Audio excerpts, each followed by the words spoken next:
You can't expand the voice, and it's not worth. Yeah.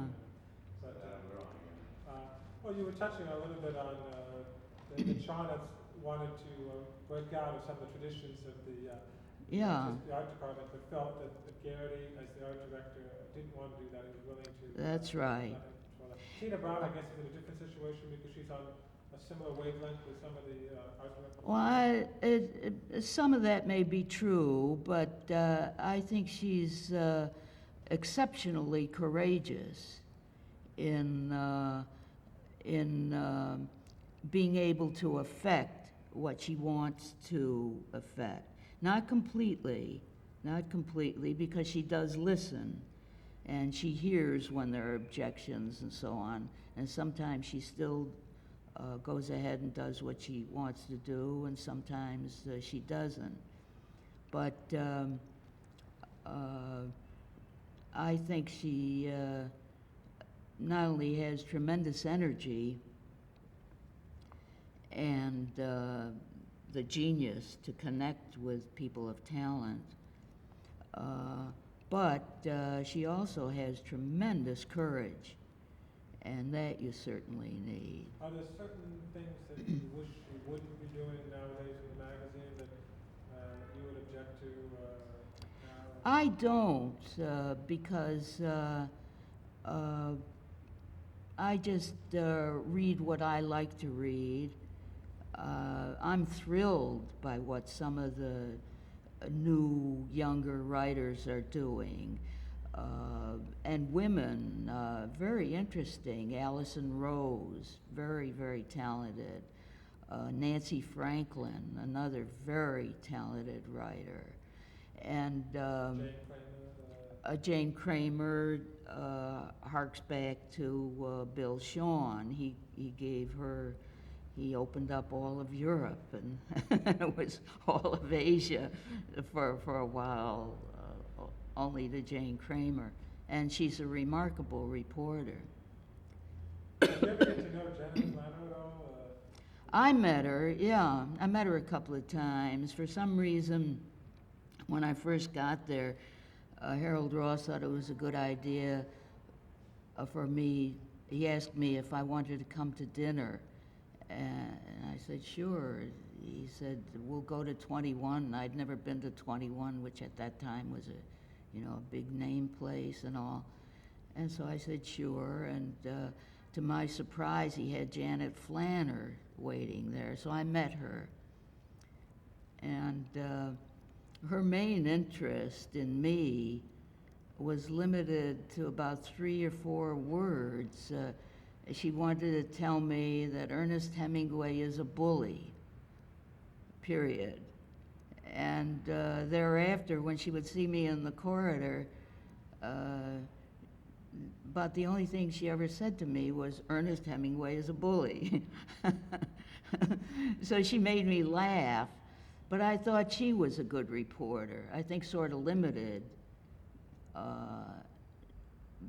but good, and for her time, really wonderful. Well, I'd like you to talk a little bit in detail about how you got started with the Hemingway story and what prompted you to do Sure.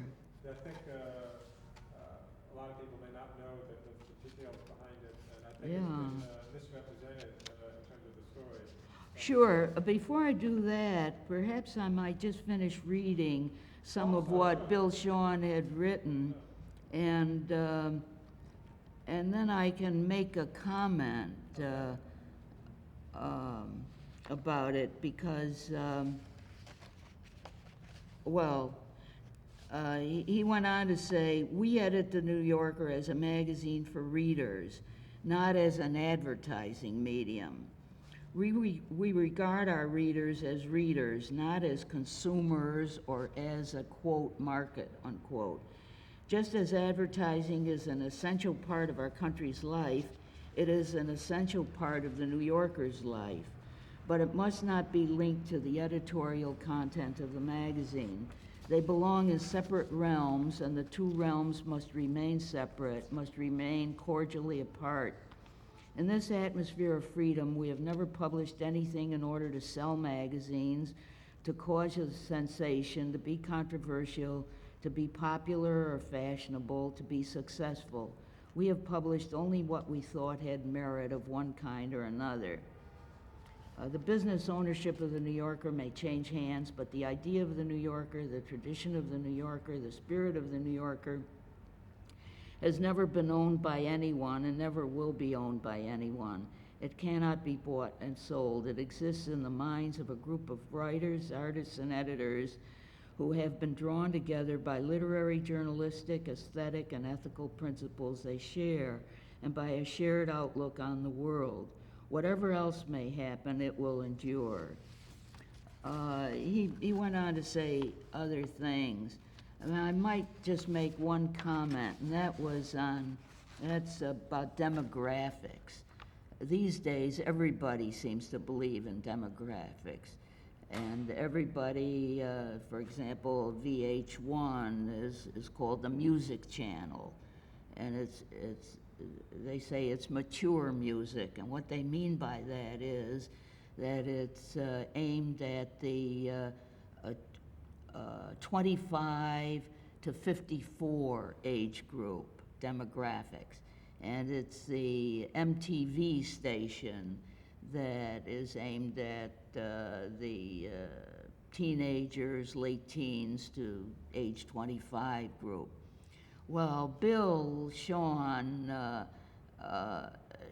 just loathed the idea of going in for demographics and planning your life according to the demographics, or what was his life, the New Yorker, planning that according to demographics. And when S.I. Newhouse bought the New Yorker, he brought in a publisher, Steve Florio, who is now in charge of all the Condé Nast magazines. And Steve Florio wanted to start talking about the demographics of this and the demographics of that. And Bill Sean was very impatient with him, said, I don't believe in demographics, that isn't what the New Yorker is.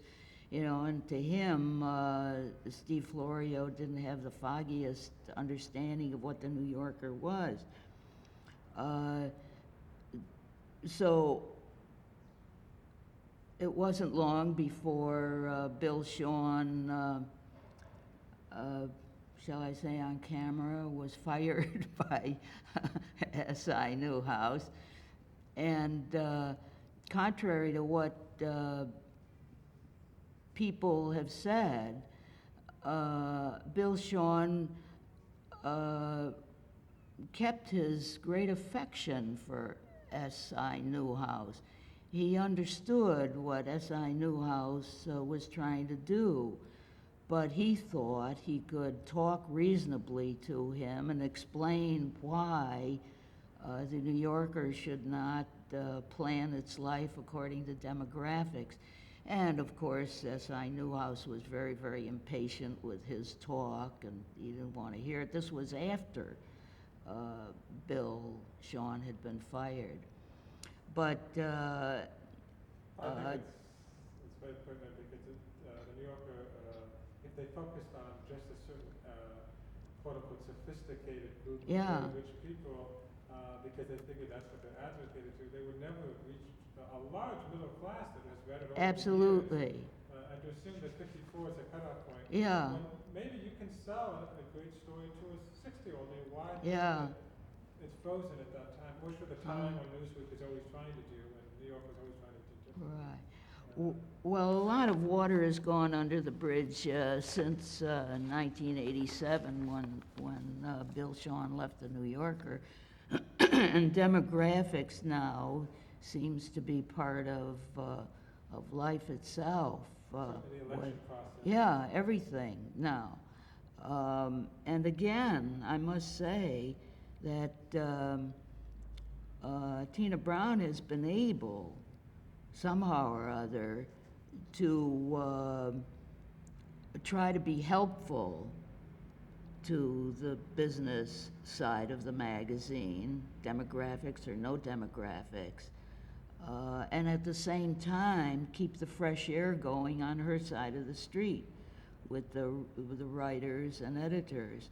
And so far it's worked.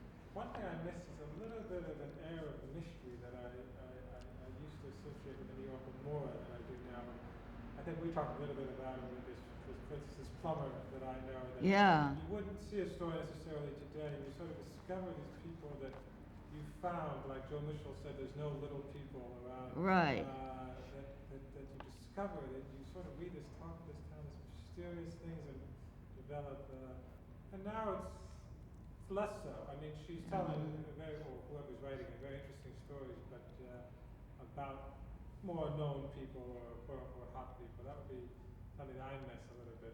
But there's a give and take with all this and all the rest of the things. But that's one thing that I object. I kind of wish that you could do a story on somebody like that now. Yeah. It's hard to. Well, there are all kinds of elements that different people say they miss in the magazine.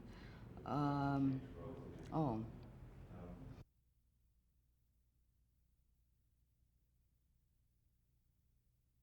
Of course, Yeah, I didn't. What would you like? This is camera roll 6. Well,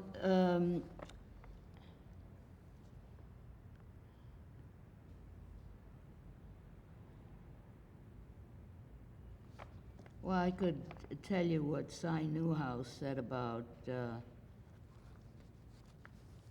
Yeah, this might be of interest. Shall I talk? Sure. Okay. This might be of some interest. The fact that after S.I. Newhouse bought the New Yorker, he was elated, and he stated publicly, it was published in the New York Times, that he had in his life been privileged to associate closely with the three most charismatic men ever. His father, Samuel Newhouse, founder of the family business, his mentor, Alexander Lieberman, and William Shawn. At this point, Bill was 77 years old without any substantial change in his energy, in his mind, or in his charisma. Almost instantly, he became very fond of S.I. Newhouse. He felt more of a connection to him than he had ever felt for the Fleischmans, fond of them and loyal to them as he was. About Newhouse, however, he felt a peculiar kind of protectiveness. He wanted to help him, and he thought he could help him. He worried about the $168 million Newhouse had paid for the magazine. He had tried to tell Newhouse he had paid too much, in his opinion, for the magazine. He told me that Newhouse didn't seem to want to hear Bill's views, that he seemed to think Bill was trying to dissuade him from something he wanted to do. Bill thought in terms of doing everything in his power now to ensure a real future for the New Yorker. Without thinking in terms of a definite program, he seemed to connect the security of the magazine's future with his own freedom from it. If he might effect certain changes, he would simultaneously be clearing the way for leaving it in other hands. Whose hands? As soon as he faced that question, he fell into despair. He had wanted for years to make certain changes in the magazine. He was tired of Eustace Tilley, he told me many times. He was tired of paying homage to some of the snobbish attitudes of some of his own editors. He wanted to fire a couple of inept editors. He didn't think that some of the senior editors were permitting new young talent to join and or to flourish at the magazine. He was miserable about the way he had permissively allowed this writer or that writer to stake out certain subjects, certain territories for himself. He didn't like the way one editor was political in the office. He didn't like the way another editor was arbitrarily discouraging some young writers outside of the staff from writing for the magazine. I actually told you some of this before. But that's all news to me. That's why I'm very glad that nobody else Yeah. has talked about that. No, well, that's because they don't know it. They don't know it to this day because he didn't make it known. Or Why didn't he make any of this known? The answer is that he did, but in a very limited way. There's hardly any criticism that was made of the New Yorker while Bill was the editor that he didn't agree with.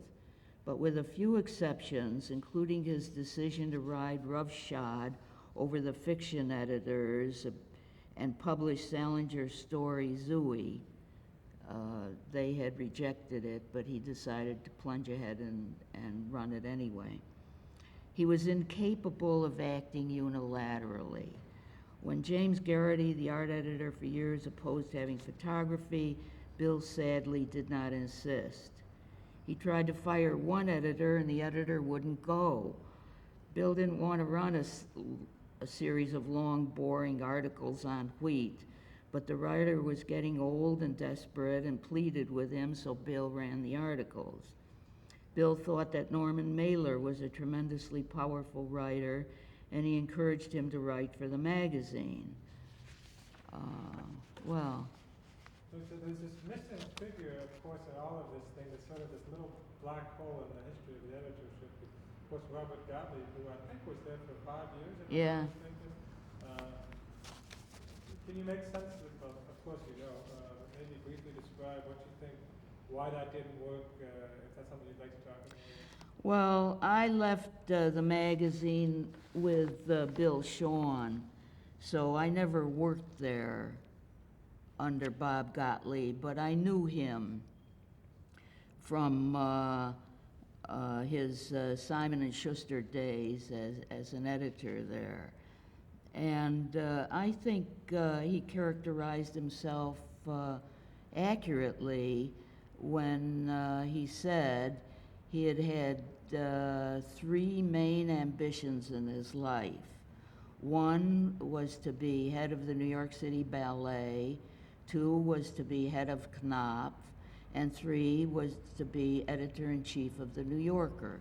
And those were his 3 main ambitions. And he had realized all of them. So I think his own description of himself says it all. And I don't know what comment to make. It's sort of like ambition. What is conquests. or what is ambition? You know, what is it? What drove him?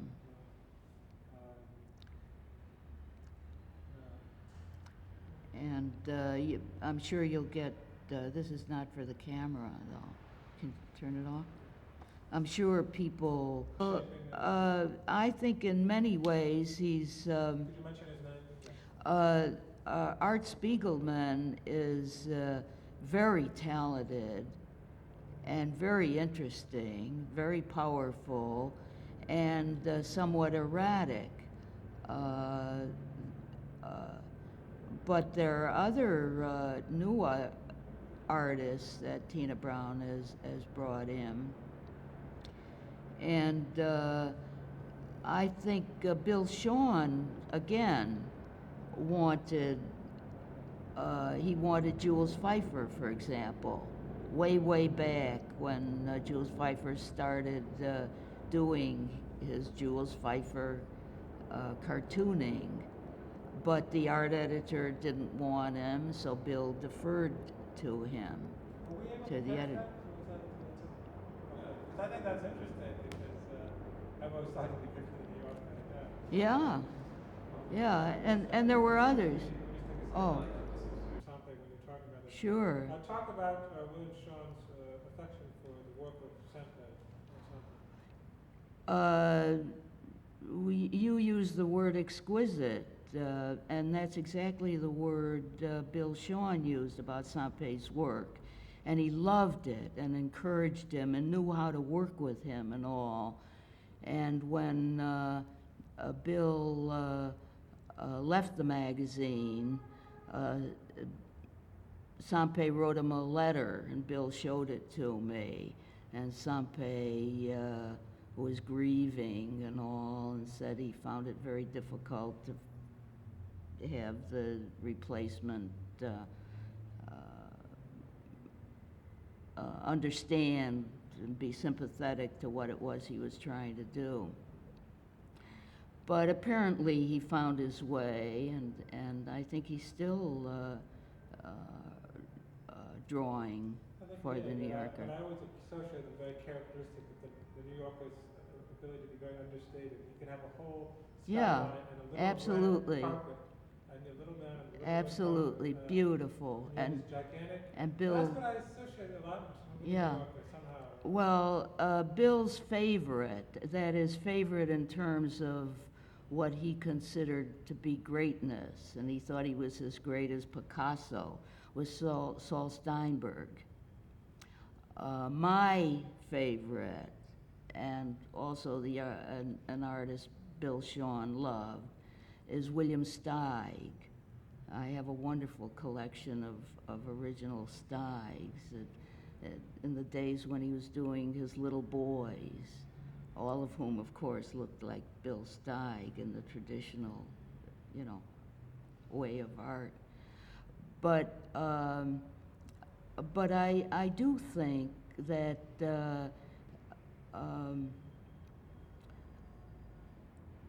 I ran into Jim Stevenson at the Joe Mitchell tribute, and I asked him why he had sort of bowed out, and he said that he hasn't done any work for the New Yorker in 5 years because he's been doing children's books mainly. And he does do beautiful drawing and painting and beautiful children's books. So that's why he's disappeared. But I think these are different times, and they're times that call to talented artists to express themselves in ways that perhaps are more reflective.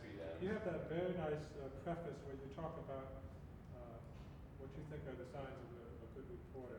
Oh, yeah. And don't have to outline all of them, of course, but I think that says a lot about the way you work, about a lot of the ways that good reporting, and the New Yorker is known for its fiction, but of course reporting is its other big pillar. Yeah. So maybe we talk a little bit about that? Well, I can't remember what I said in those two introductions, but just off, yeah. Off in your head, what you think of the criteria for good reporting. Is that possible? Sure. I love reporting.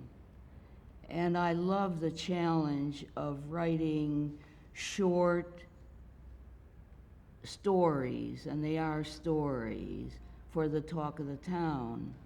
I find that in a way it's the most difficult kind of writing of all, because you have to be able to make it a completely rounded short story in non-fictional terms, and to do it in 800 to 1,000 words. I think that's very, very challenging. And I've always loved writing the stories for the talk of the town. Good reporting, I think, is essentially good writing. And again, it's more difficult to do, I think, than fiction, because you are writing about real people, real events, real quotes, and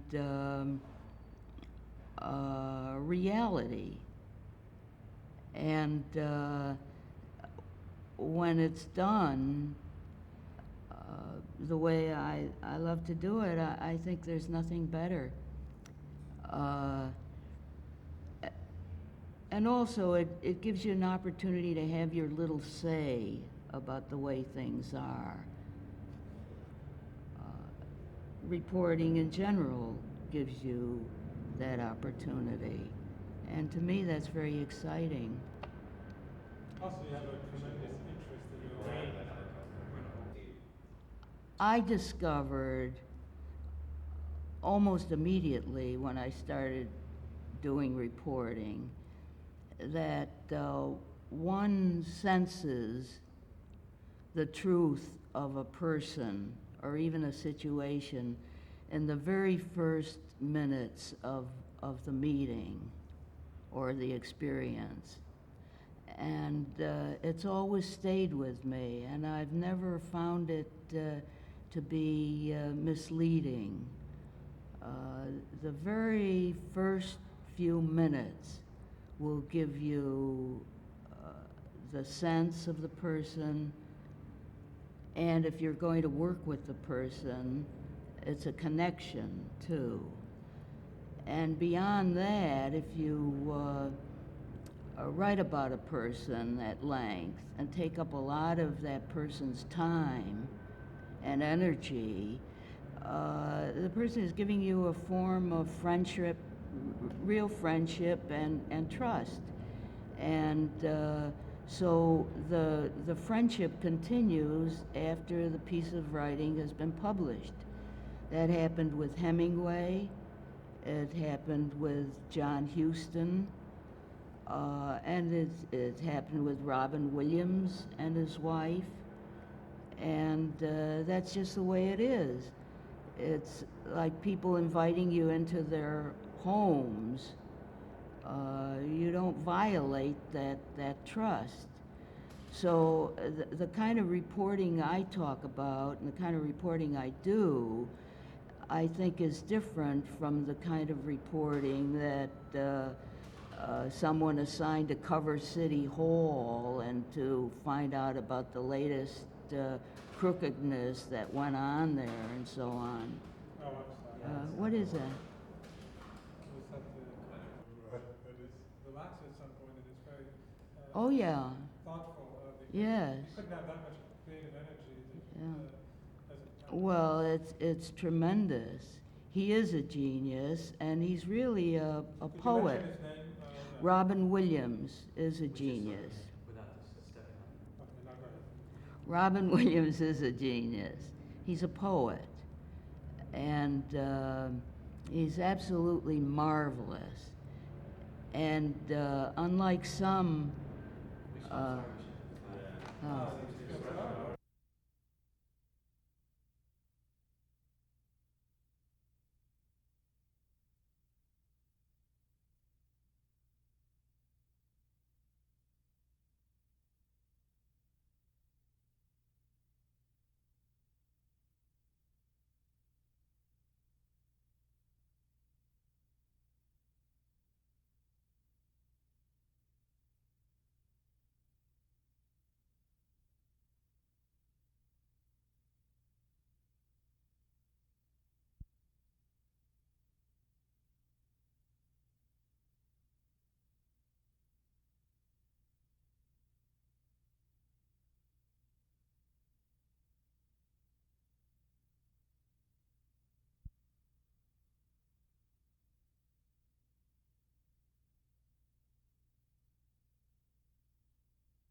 Okay, and we are rolling.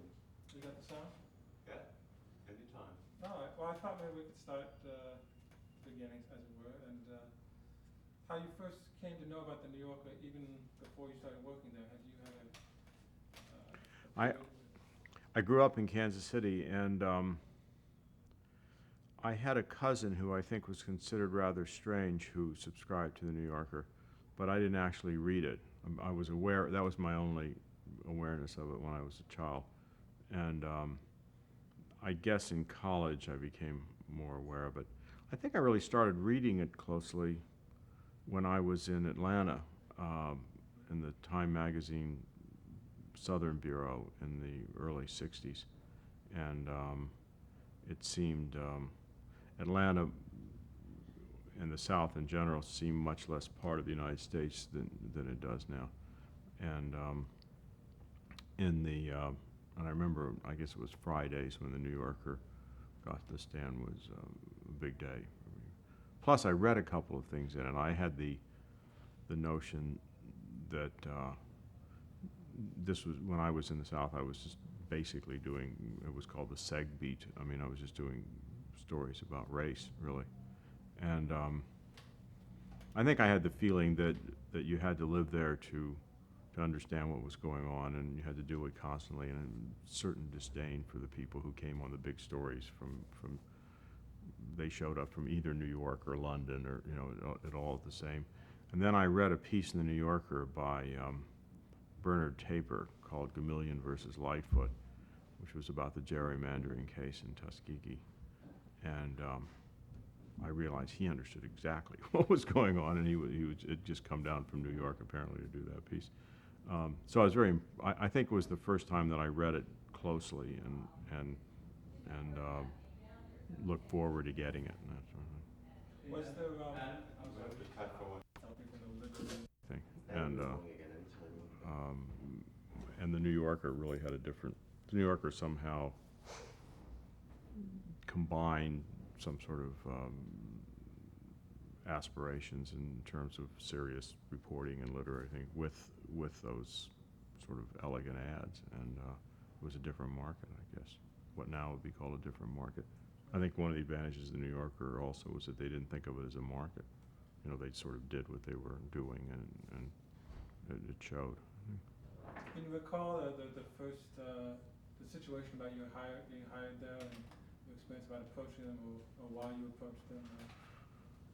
Yeah, I was at Time in New York at that point, what was then called Time Edit. Time was separated between reporters and writers, and I was then writing. And I was going to take a long leave of absence and whatever vacation time I had and go to the South and write some pieces that I thought might be a book together, that would treat sort of individuals rather than groups of people, which is how the civil rights struggle was being written about mostly then. And I thought I might try one or two at the New Yorker, and I had a friend who was then at the lowest break-in job at the New Yorker, which was sifting the fillers to send to E.B. White, and which happened to be in the same little area of the New Yorker where the person who more or less had some sort of responsibilities for hiring people, it was unclear, happened to sit. And so I told him that I would like to go over there maybe at some point and talk to them about that. At around the same time, they read the first and last cover story I wrote at the New Yorker, which was about Adlai Stevenson during a very small contretemps that is now forgotten over an article in, I guess, the Saturday Evening Post about the Bay of Pigs. It was where the other fellow, Blinked, came into the use in the language. Also, hawks and doves, a Civil War phrase, came back at that time. And I guess Mr. Shawn asked who had written the cover story, and then at the same time, by chance, they talked to Charlene Hunter, who was then at the University of Georgia, and this same man had read that she was interested in journalism and called her up and asked her if she was interested in talking to the New Yorker, and she came up, and he said, "I don't suppose you know anybody at the New Yorker?" And she said, "Well, I had dinner last night with this person who sifted the news breaks." And I think that Shawn at that time, so these things sort of came into conjunction without any sort of planning or anything. I hadn't done anything, and the friend of mine said that this fellow would like to see you and talk about. I think at the same time, Mr. Shawn must have been increasingly interested in getting somebody to write more about the South and race, which was then the same subject. This was before it had spread to the rest of the country, the notion that there was a racial situation in America. And So I went and talked to the other man, and then he said, maybe you should come and talk to Mr. Sean, and maybe you should try one of these pieces on us if you do this. And I talked to Mr. Sean for about an hour, and then he said, why don't you just come over here and do that as your first piece? And I said, don't you want to see something I've written? And he said, no, I think that it would be all right. And so that's how I got there. It was all sort of almost whimsical. I mean, it didn't really have anything to do with any sort of systematic trying out of pieces or anything like that. Hamburger recalled a story to me on film about this too.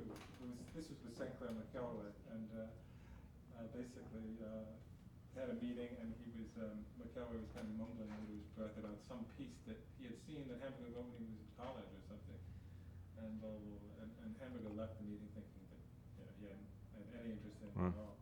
And a week later, McKelway calls him up and says, "How come you're not at the office?" Yeah, it was handled in a kind of an odd way, and I think an indication of that is at some of these events now at the New Yorker, I noticed that there's some writers who are, say, in their early 80s, Brendan Gill, Phil Hamburger, Joe Mitchell until he died. And then there's a clump of writers in their early 60s. McPhee, Jane Kramer, and I. And in between, with a couple of exceptions, Roger Angel, who was really more of an editor for years at the New Yorker than a writer.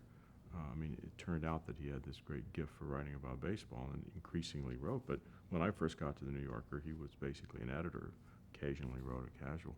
But so in that, and there are people who have died who were roughly that age, but it's a big gap in between, and because there wasn't any sort of looking around for people and it wasn't ever clear to me how a person got to the New Yorker.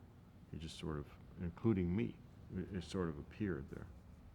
You know, when you refer to Sean, you refer to him as Mr. Sean, and of course that's very symbolic of how he wanted to be treated, or how people felt. You can talk a little bit about that formal aspect. Well, he called me Mr. Trillin, and I called him Mr. Sean for whatever it was, 30 years. And Dick Revere told me once that at one point, I think when he had dedicated a book to Sean, and then he got a little note from him and said perhaps, it would be time for them to call each other by first name. But he was a formal man. I didn't find it unusual or odd to call him Mr. Sean. He was quite a bit older than I was, and I had just come from time where there was a sort of an odd first name custom, so that I felt a little uncomfortable calling the managing editor Otto, because he was, again, quite a bit older and the senior person in the organization. I think I would have been more comfortable calling him Mr. Furbringer. And Mr. Sean and I called each other Mr. Sean and Mr. Trillin the whole time. He was very polite and very formal and obviously shy in a lot of ways. But he had no, we were never sort of palsy. I mean, on the other hand, it was kind of a severe relation. I felt comfortable enough to ask him about anything or disagree with him often without any problems. You might have Just for 1 second. changed the role. Okay. You know,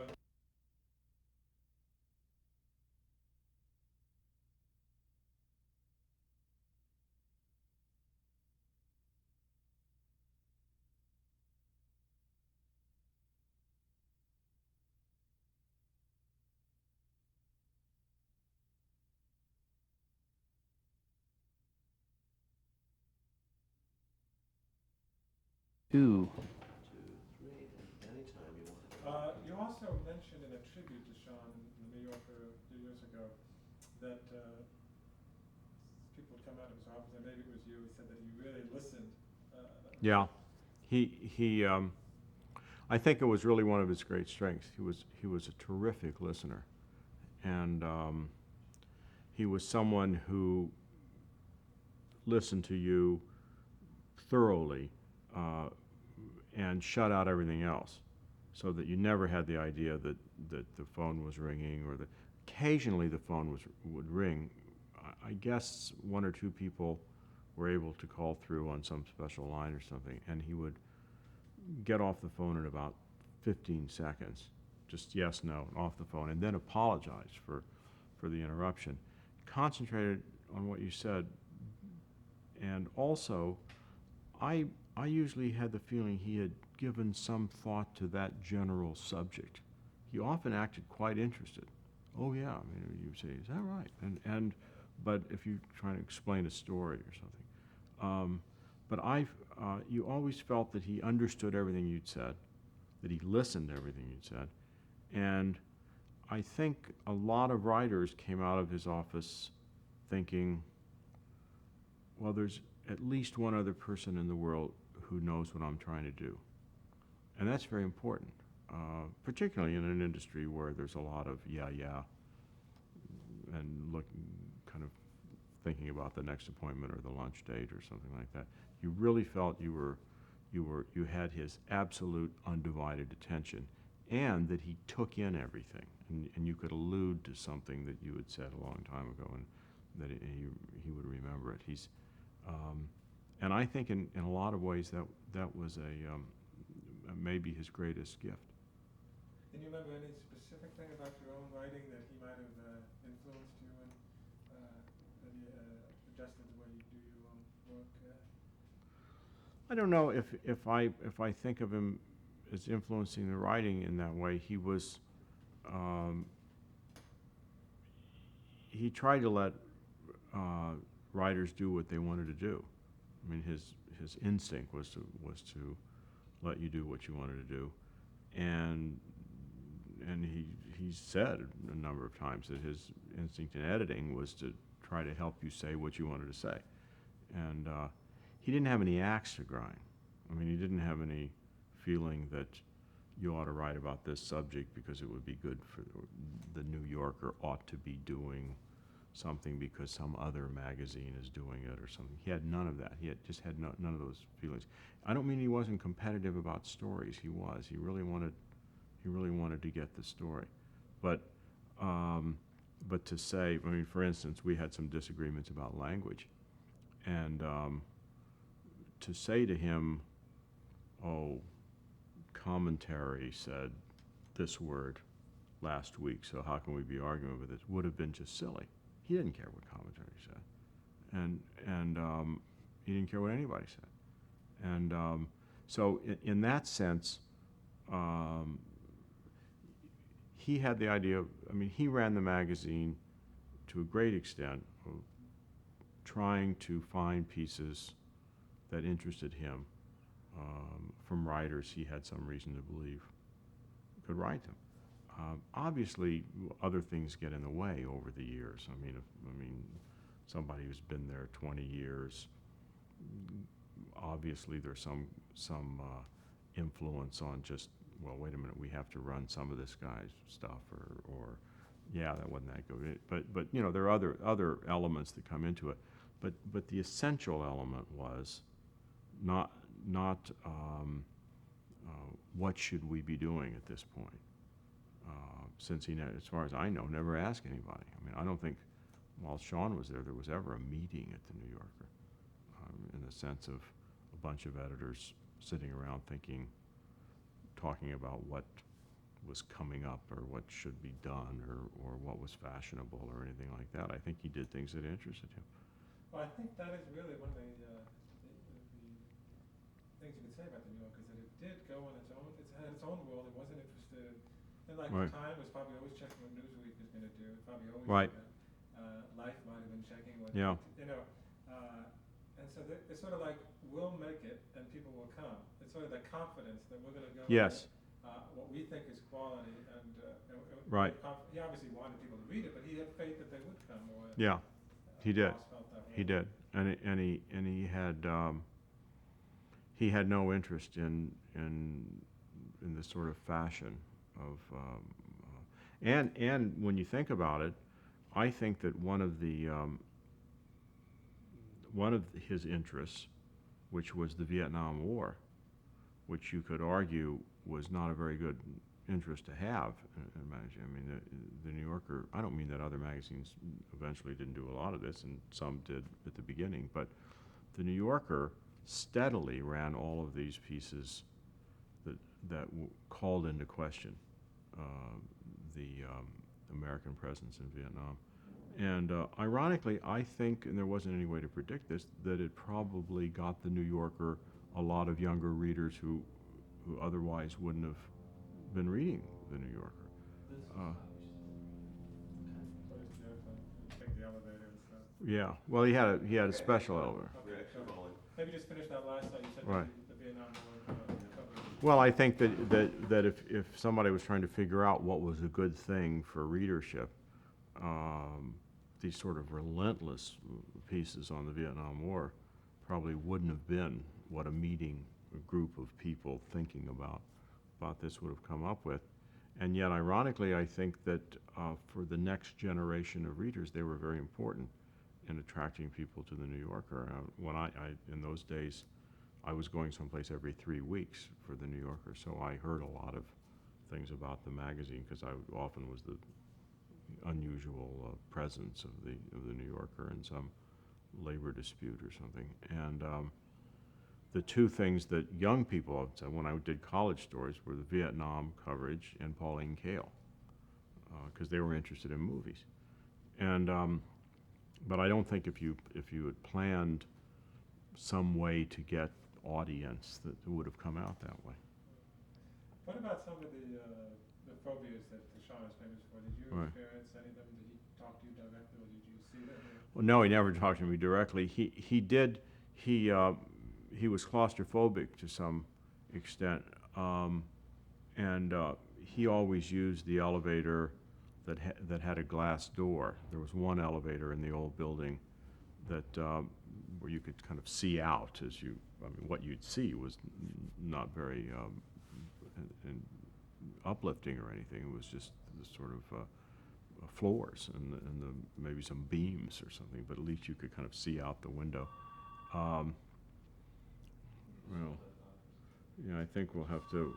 The phone right here, right? And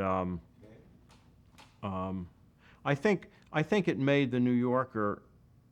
I think Sean had some idiosyncrasies like that, but also it was assumed at the New Yorker that writers had those kind of idiosyncrasies. And someone at the New Yorker, who I knew, was first starting there, and she was using other people's offices as they were gone or out on a story or on vacation or something. She was moving from office to office as people would be around and she was slightly claustrophobic herself. And at one point, she was assigned an office that sort of looked into a wall across the hall of the messenger room.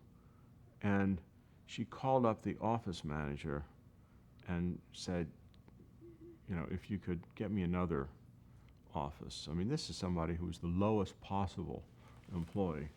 And instead of saying, hey, you're lucky to have an office, he said, I'll look into it. And he called back and he said, when does it begin to impinge upon you? Those were his words. So they were, and you know, editors in general think writers are sort of children who can wiggle their ears and often have odd idiosyncrasies themselves. So it wasn't really that odd at the New Yorker. He dressed very warmly. And of course, but when he was about 80 and seemed about the same as he had been when I met him, I thought he is a convincing argument for wearing your overcoat in August, because he's in very good shape. And then he ate, you know, I guess he was famous for eating mainly cornflakes. I only had lunch with him once. I think I'd been there 19 years, something like that. And we had lunch at the Algonquin where he ate. I can't remember. I think it was cornflakes he ate, but he didn't have the roast beef hash special or anything like that. But this sort of thing seemed to agree with him, and he didn't take vacations exactly. I think at some point they had a house in Bronxville, which, but I think when people went up to meet with him, show him the cartoons or whatever it was, he was in a coat and tie. I mean, I don't think that he ever roughed it very much. What about at parties outside of the office when you saw him in a social setting like that? Well, he didn't go to parties, but he wasn't one of those people who said, "I don't go to parties." Hold that thought, but no, change magazine. Got some wild sound coming up from one of the Lillian Ross sound rolls. Call to talented artists to express themselves in ways that perhaps are more reflective of these times. And that's why I think you'll find what seems to be harsher covers and stronger covers and